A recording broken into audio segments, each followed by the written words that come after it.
And so I went through this whole imposter syndrome thing in a big way then. And my writing was also pretty terrible back then. It was very like it was just, I mean, it was just like regurgitated stuff that I hadn't found a voice yet, of what I wanted to write. But you know how you do that is you just keep doing it. And it's like you just have to keep doing it. And eventually you refine that. And and it's the hardest thing. Writing is the hardest, most brutal discipline, creative discipline. But it was the biggest thing that paid off for me. Is there anything over the last 15 years where you can kind of put your finger on where it's kind of questioned, you've had a bit of self-doubt and you thought, God, am I doing the right thing? Yeah, definitely. I mean, right when I first started it was this classic case of I had it all mapped out in my head. The initial vision was to create high quality. So the startup that I was at was doing high quality video production training for the hospitality industry. So, we Marriott, Hilton, those are all clients of ours. And I was like, that's needed. It was beautifully done stuff, just absolutely top quality stuff. That's needed in this old world that I used to be in, which is the financial services consulting world. And so I had a friend who I worked with a lot, and he had joined JP Morgan, and we sort of threw around this idea, and he was like, that sounds amazing. We need this so badly. And so the idea was, I'm going to quit this job. I'm going to start my own thing. And my first client's going to be JP Morgan. Not bad, right? Yeah. I mean, that would be a good way to start. I have never had JP Morgan as a client. I've never had a bank as a client. The thing that got me the courage to do it, but then, I mean, the first 6 months were like, I didn't know what I was doing. Right. So I was like sitting around waiting for the phone to ring kind of thing. And I was just so naive. There would be a lot of things that I would have done differently there. One of which would be to just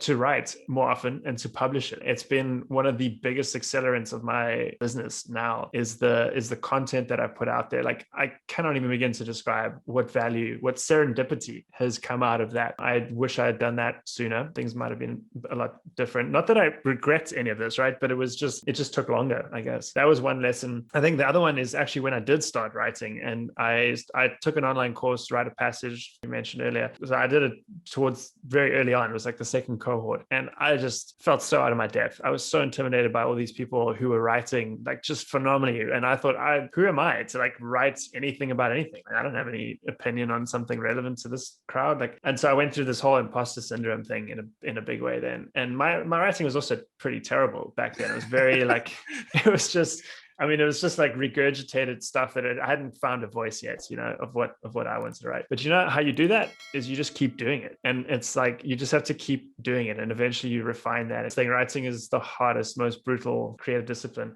but it was the biggest thing that paid off for me.